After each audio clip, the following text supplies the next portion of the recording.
It is another day in Isiolo County, and in this Samburu heartland overlooking the Kipsing Plains, normal activities go on. Stunningly beautiful beads are a hallmark of this pastoralist community who attach great value to livestock.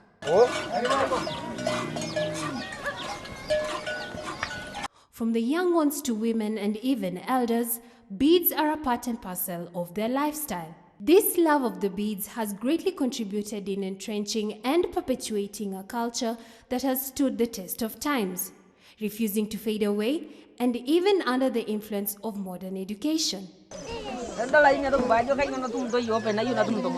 To a casual observer, the beads may hold no meaning besides being an element of beauty, but to the local community, the color of beads communicates certain messages. The culture of young girls being given beads by the community warriors called the Morans to become their temporary wives is rampant in Oldonyiro division of Isiolo County. The Morans target girls aged between 9 and 15 years who in most cases are distant relatives and thereby ruling out the possibility of marrying her in case she gets pregnant. This form of engagement, aimed at solely giving the Moran sexual pleasures, is symbolized by black and white beads called in Samburu language nkeri.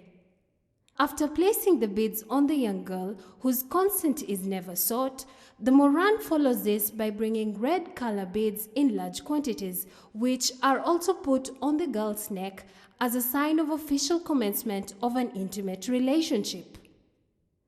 The couple is allowed to have sexual intercourse, and to facilitate this, the girl's mother builds a hut called a singira where the warrior visits at night.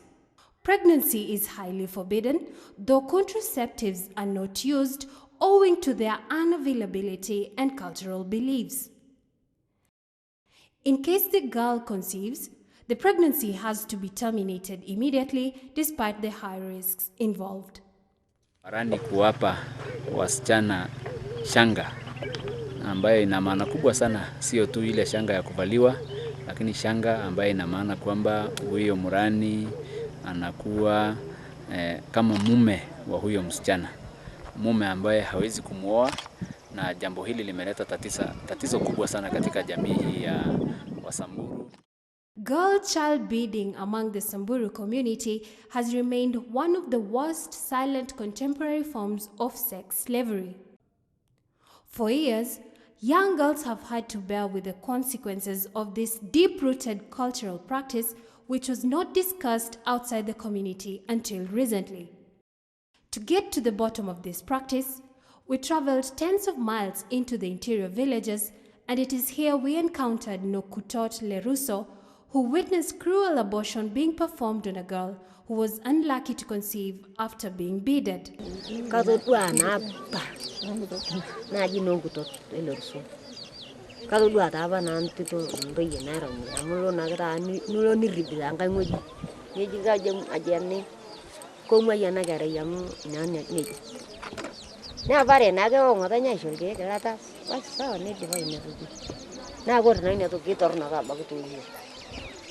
Kore shiyo na dagam tunuro ne ranja gindi tolako ne sherata ne are gindi ne sherata no la kama danye ne taisi kote inisho na ne yara uji le sekote bas ne shine na mata ke na lata yoso wolo sekote mata ilikuto ake ke she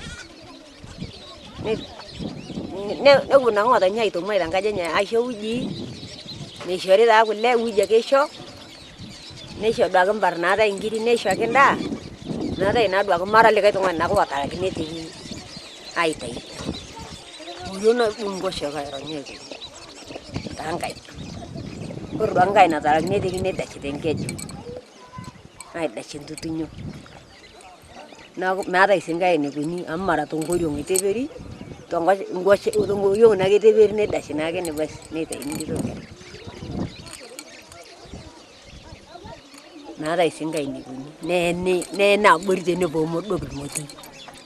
we continued with our journey, we met Nul Tulan, a victim of abortion who has lived with this trauma.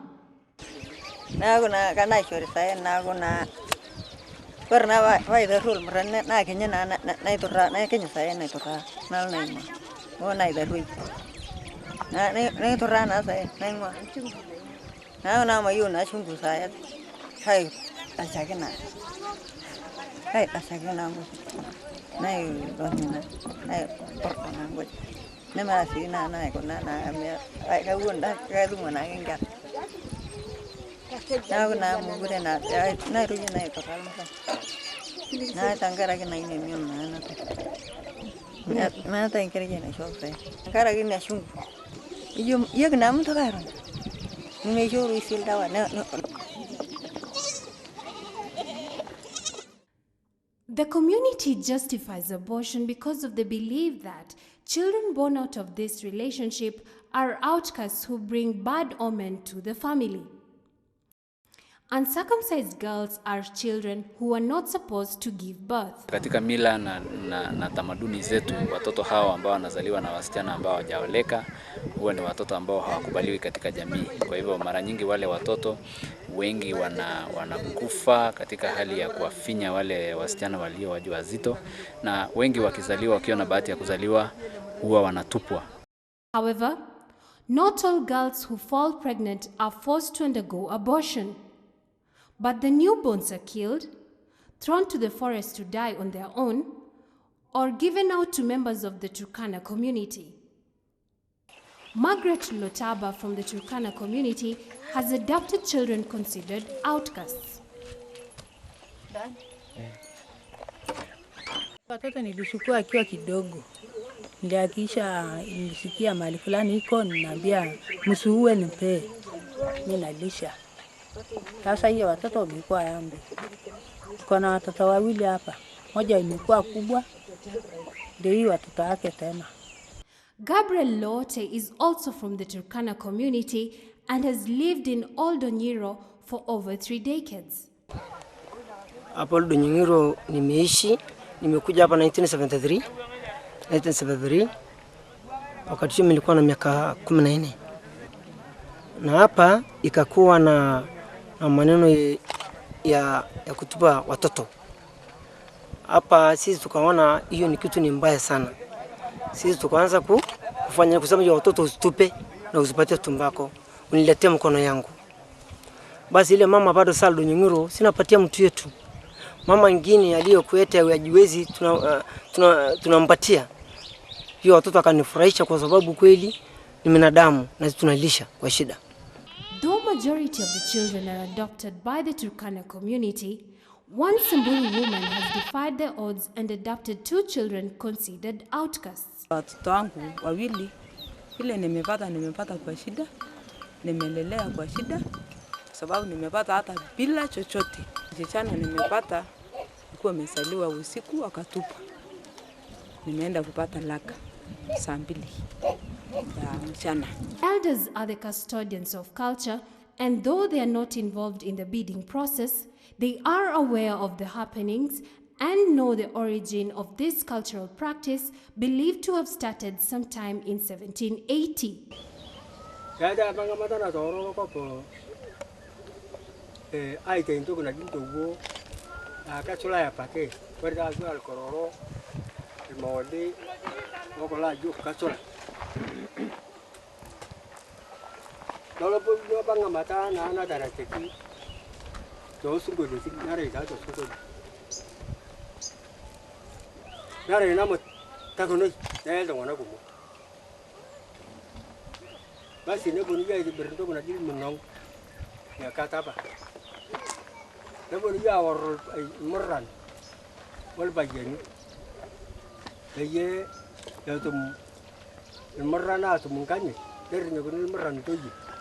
What is the feeling of women whose daughters have been beaded or are likely to become victims in future?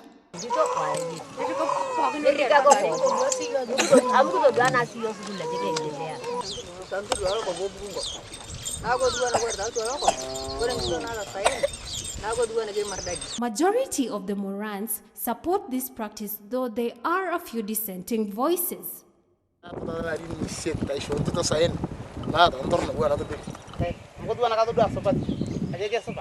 amu wena da bangu ne on da karabal dan kai ngujin kai mokosa duage meti mungkin to bani nyanu puru ni yang da karabal le ka songa kore na antorno na ti diza sain pe ta shona no na kiti na antorro na ti mugore nti to benjo sain yekin di medaga baka ko ki akala rabal kitok ta toloko dilo na kai kata nombong tongan do ake ya badere ni to ta na ke tare de wolo le mu tu sai barna le banga jugi ani mu badere lo le ake lo yabel ta na ki tu mala rabal tini kore singa yari malino na ke buko pesho na ka mo tinara dal tongan wai de mai boy ko na dar matai ko ira mata ka bag me ata ni tu asai apa tu angga na ka itu ini mesti tu ake ya ko kore da ka bag me ata ni tu asai ijeng agara matuna. Those who oppose to this practice believe that the hands of the elders who are custodians of culture are vital in stopping this tradition.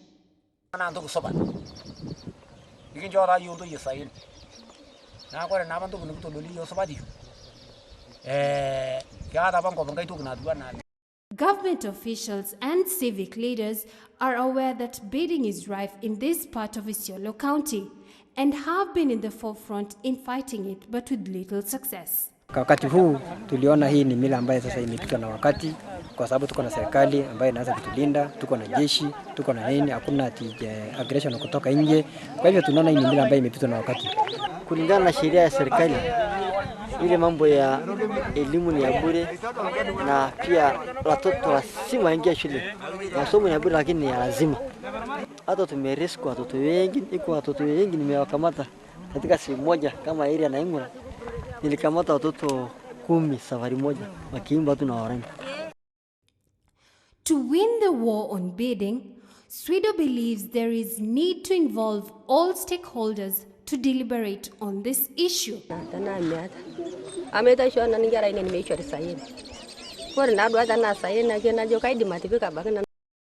Executive Director Jane Meriwas says imposing heavy penalties on offenders may not work, but engaging the community in discussing the merits and demerits of this practice will bear fruit. Samburu girl child beading is a practice which is rampant in Isiolo, Samburu and Marsabit County. It's actually a practice which is found in Samburu community. It's a cultural that's hampering girl child and women rights issues, and also it's a practice that deny girl child education because the community which practice beading dictates that a girl is a source of wealth. She's not supposed to go to school.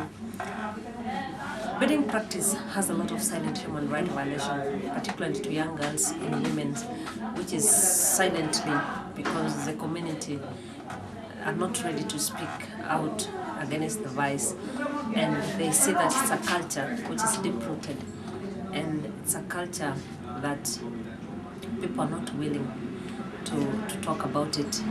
And what we are doing as an organization at the community level is we are trying to get homegrown solution, and that's why we are trying to incorporate all the stakeholders, including the community itself, the non-actors, the faith-based organization, and also the well-wisher and the allies of the community, so that we are able to push for the agendas of women and girls among the Samburu community, because the laws are there, but implementation is a challenge.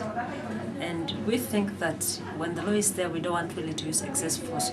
We want to have a solution from within.